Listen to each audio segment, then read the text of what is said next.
Hello students and welcome with the another new question of third and in this का देख सकते हैं आप if x is value 7 minus 4 root 3 and then value आपको find out करनी है root x में plus upon 1 upon root x।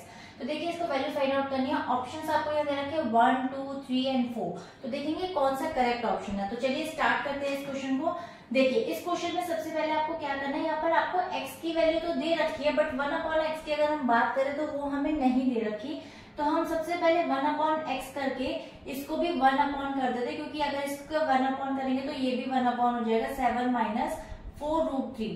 अब बेसिकली हमेशा पता है कि डिनोमिनेटर में रूट नहीं आता तो उसको रैशनलाइज करते हैं। तो रैशनलाइज करने के लिए सेम ब्रैकेट से हम क्या करेंगे, इसको मल्टीप्लाई कर देंगे, साइन हमारे चेंज हो जाते हैं, यानी कि 4 रूट 3 हो जाएगा एंड देन अपॉन में भी 7 प्लस 4 रूट 3 हो जाएगा इस तरीके से।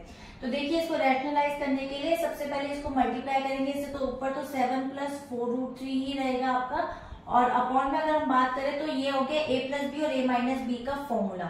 सो a प्लस बी और a माइनस बी की अगर हम बात करें तो वो होता है a square minus B square. तो 7 का होल स्क्वायर होता है 49 एंड देन माइनस 4 4 हो जाएगा 16 एंड 16 मल्टीप्लाई बाय रूट 3 और रूट 3 खुल करके आपको हो जाता है 3। सो 16 3 हो जाएगा 48। तो 48 यहाँ लिख देते हैं। तो 49 में से 48 गया तो -1 हो गया। तो सिंपल आपकी वैल्यू आ गई 7 प्लस 4 रूट 3।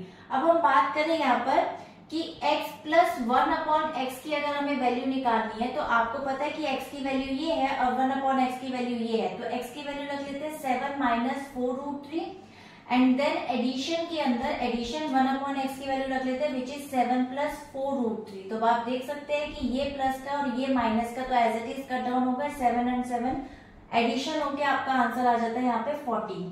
अब क्या करना है, बहुत ही जरा से एक ट्विस्ट टेस्ट करना है। देखिए आपके पास x plus 1 upon X is equal to आ गया 14, यानी कि अगर मैं बात करूं आपसे तो वैल्यू आपकी ये आ गई है। अब क्वेश्चन को मैं थोड़ा चेंज करती हूँ, यानी कि अगर मैं इसको इस तरीके से लिख दूं तो 1 upon X plus 1 upon X and then 2 equals to 16, यानी कि अगर क्वेश्चन को स्प्लिट करो, इलेबरेट करो, छोटा करो, बड़ा करो, हमेशा घुमा फिरा के करो, क्वेश्चन हमेशा आपका वही आना चाहिए, यानी कि क्वेश्चन में चेंजेस नहीं होने चाहिए। आपने इसको instead of right like this, आप इसके अंदर अगर 2 को उधर लेके जाएंगे तो 16 माइनस 2 14 ही आएगा ना बन करके। तो आपको क्वेश्चन को चेंज करना है, तो मेक श्योर क्वेश्चन आपका वही रहना चाहिए। मैंने ये कर दिया। अब आप देख सकते हैं यहाँ पे ये a प्लस बी का होल स्क्वायर बन सकता है, क्योंकि x 2 into A into B में x और x तो कट जाता है तो सिर्फ 2 ही बचता है, और ये 4 का होल स्क्वायर बना है, यानी कि 4 का स्क्वायर रूट है।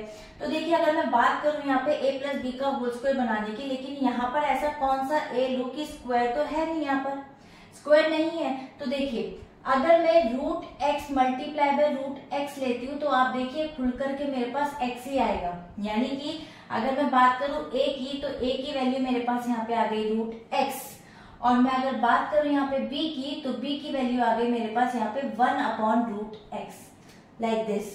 तो देखिए अब आप यहाँ पे root x plus 1 upon root x का होल स्क्वायर, अब आप खोल के देख लीजिए रूट एक्स का होल स्क्वायर एक्स ही आएगा, 1 अपॉन रूट एक्स का होल स्क्वायर आपका 1 अपॉन एक्स आएगा, plus 2 into A into B, तो रूट एक्स कट जाएंगे प्लस 2 ही आ जाएगा।